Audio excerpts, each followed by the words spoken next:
Now let's get the broader picture with Michelle Giuda, CEO of the Krach Institute for Tech Diplomacy at Purdue, also served as Assistant Secretary of State for Global Public Affairs under the first Trump administration. You understand how this works, and you understand what's at stake. And like here on Bloomberg Tech, right, I want to start with Taiwan, because for a very long time you've been coming on this program, and we've been talking about Taiwan in the context of America's dependence on that nation for semiconductor supply. Right, I'm literally talking about TSMC and the manufacturing footprint in Taiwan, apologies. Have we learned anything new here on Taiwan? What did you make of President Xi's statement, I suppose, through the state agency? Nothing's new here. I think the position that China has taken on Taiwan being really important to them when it comes to U.S. China relations has been the case for quite some time. We know that General Secretary Xi Jinping has been pressuring the president on arms sales to Taiwan for a while. So that's not new at all. And neither is the United States position on maintaining the status quo. As Secretary Rubio said, there's been no change on the U.S. position here with regards to Taiwan. But as you had mentioned, you know, the ties between Taiwan and the United States are strong. They run deep. Semiconductors are a critical piece of that, and there's been a lot of collaboration with TSMC building out here in the United States increasingly more over time. And I think ultimately the status quo hasn't changed. A red headline on the Bloomberg terminal just before we came on air. President Trump saying that President Xi offered help on Iran and pledged not to send weapons to Iran. The president has said that it wouldn't be an important topic of conversation.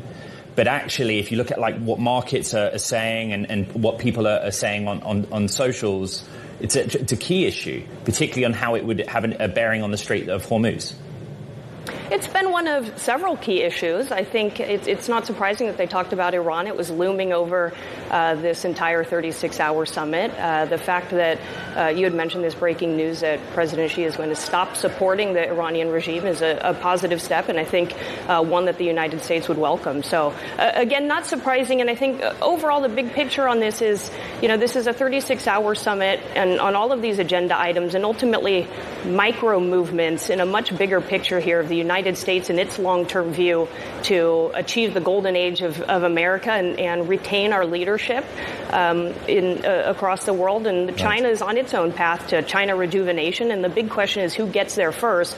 And did the 36 hours in this summit help the United States move incrementally faster toward our vision?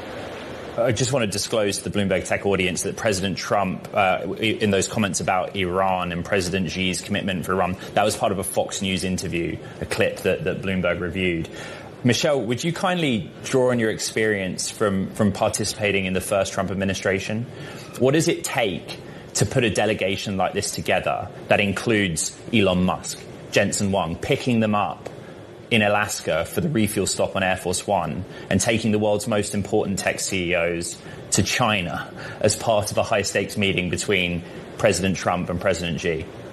Yeah, these things take a lot of preparation historically, and especially in terms of what you want the meetings to be about, the readouts coming out of these meetings. However, I will say this type of delegation is unprecedented.